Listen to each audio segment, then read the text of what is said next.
U.S. politicians are much older than those from other developed nations. President Biden, age 81, exited the 2024 general election as concerns over his age and health mounted. In North Carolina, right after the debate, he goes down and says, well, except I have trouble walking and I sometimes get confused. And so now there are some cognitive issues. The issue extends beyond the presidency. So we have all of these elderly and in many cases unhealthy politicians who are in office. The first question is why? Because we have a system for getting people like this out of the political system. They're called elections. A lot of young people are very disillusioned with the political system.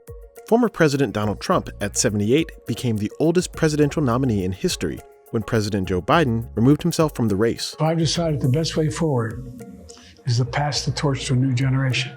De facto Democratic Party nominee and Vice President Kamala Harris is 59, about 9 years older than the median registered voter. Her campaign says it drew $100 million in donations in less than 36 hours amid a series of high-profile endorsements. The numbers we're seeing from the Harris campaign are historic. I mean, I've never seen anything quite like it. Why are so many U.S. politicians so much older than the electorate? And how are they holding on to power in Washington?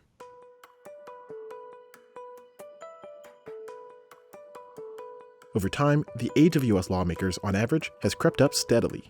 One of the reasons that Congress is getting older is because Americans are too. A lot of that growth has outpaced the growth that we've seen in life expectancy. But there are a couple of reasons for that. One is that in the Constitution, we have age floors in Congress. But there are also a number of other factors that aren't just based on the Constitution. One is that it's really hard to be a young candidate for office. The age of our politicians is kind of baked into the preferences of our voters. Voters in the US don't want career politicians. They want somebody who is successful in a different job first. And then they want them to bring that experience and perspective to Washington. The U.S. Senate is Congress's oldest wing, with an average age of 64 across its members when they took office in 2023. The average age of the members of the House of Representatives is 57. Democrats skew older than Republicans across both chambers. In 2023, the health conditions of some long-serving members caused delays.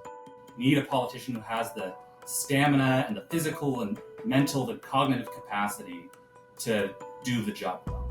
The ideal is when you get a politician like Chuck Grassley. You get somebody who's been doing the job for 40 years, knows everything about it, but is super healthy. Problem is that can't last forever. You can have a situation like we had with Mitch McConnell earlier this year. I turned 82 last week. The end of my contributions are closer than I'd prefer. Senator Mitch McConnell froze before reporters at 2 press conferences in 2023. Did you hear the question, Senator? Running for re-election in 2026? He announced that he'll step down from his leadership position in 2025, but he plans to remain in the Senate through his term to 2027. When you talk about Mitch McConnell, he's always had a ton of sway. The big names matter still in both parties. The median age of U.S. presidents at the time of inauguration is 55.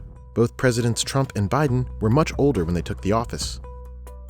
Their connections have helped them draw hundreds of millions of dollars in campaign donations, a task that Vice President Harris must now take up. If something to watch out for is if it's a certainty that some portions of the tech community are going to stick with Donald Trump versus the vice president. She has arguably a more of a direct line. The likes of Ron Conway and Reid Hoffman, they just know her better. And so with that, she has more of a chance to reel in some people who are more undecided in the tech world into her camp, and even some people who may be leaning into Trump's world a little bit.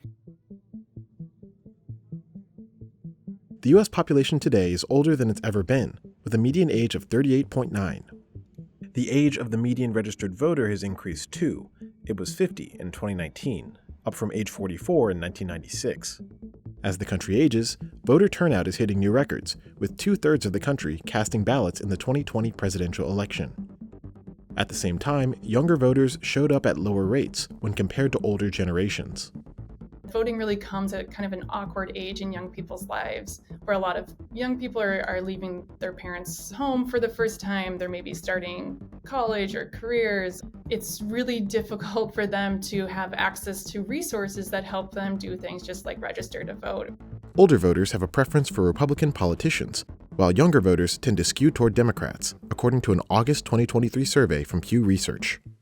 That said, young people are disillusioned with the two-party option. A lot of young people are thinking that they might vote third party instead to cast a protest vote.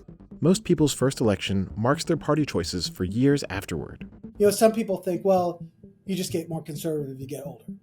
That's generally been shown not to be the case. We're sort of imprinted by our formative political experiences. And so people who grew up, say, in the 50s, which is dominated by the Eisenhower years, tended to stay Republican and voted that way throughout their lives. In the contemporary electoral environment, partisanship tends to dominate.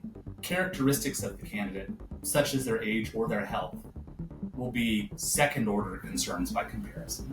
Bernie Sanders ran for president in 2016 and had massive youth support, and he was 74 years old. But he came forward with a really strong agenda for wealth and power redistribution, and that really resonated with young people's, egalitarian values, as well as, I think, their sense of fatalism. Fewer Americans can afford retirement, aging the workforce. A poll from UC Berkeley shows all age groups are glum on the economy, none more than the oldest. Older adults are engaged by issues that affect them. So Social Security, Medicare, increasingly Medicaid, right, because it plays a big role. The Democrats have really staked out a position. They want to protect these programs. They want to protect Social Security. And it's been a Republican proposal, right, is to increase the retirement age. Concerns over public finances led a Republican committee to propose delaying retirement benefits to 69. If the plan passes, it wouldn't be the first time the retirement age increased. But retirement is just one of many economic issues in the United States. A March 2024 poll said that voters care most about inflation, immigration, climate, and health care. The delay in retirement for politicians appears to have become a bottleneck for young leaders in Washington.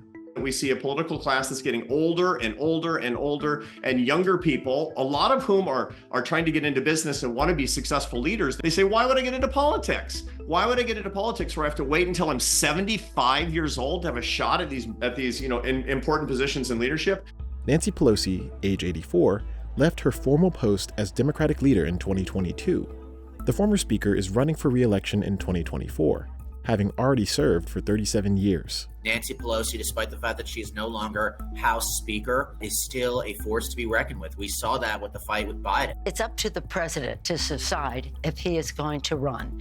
We're all encouraging him to make that decision because time is running short. So a lot of people have had these conversations with their parents where they try to tell them, hey, maybe you're a little bit too old to drive.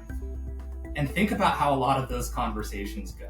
Now think about how much harder it is to have that conversation with somebody who's been in office for 40 years, who you owe a ton of favors because of all the mentorship they provided you throughout the years, and who, by the way, employs a staff of dozens, or in the case of the biggest politicians, hundreds of people who will probably be out of a job if they decide to call it quits. Republicans have made way for new leadership in Washington. House Majority Leader Mike Johnson is 52 years old, and right-leaning academics are calling on young conservatives to fill posts in the government if their party controls Washington after the election. In July, former President Trump appointed Senator J.D. Vance of Ohio, age 39, to be his running mate in November. Democrats have also welcomed a new generation of lawmakers to Washington in recent years. I had a conversation last year with Maxwell Frost. He was the first Gen Z member of Congress. He talked a lot about why it was so hard to be a younger candidate. For one thing, you've had less time to establish a career, to establish a network of contacts and potential political donors to your campaign. So I think this age discrepancy does have a major impact on policy. Younger candidates definitely would come forward with new ideas. But we're seeing a lot more convergence between young conservatives and young Democrats on issues like wealth redistribution or tax reform, on issues like universal health care. But then there's something called crystallized abilities. These are sorts of knowledge and skills that's accumulated over the lifetime, and that's really critical for somebody who is in the presidency.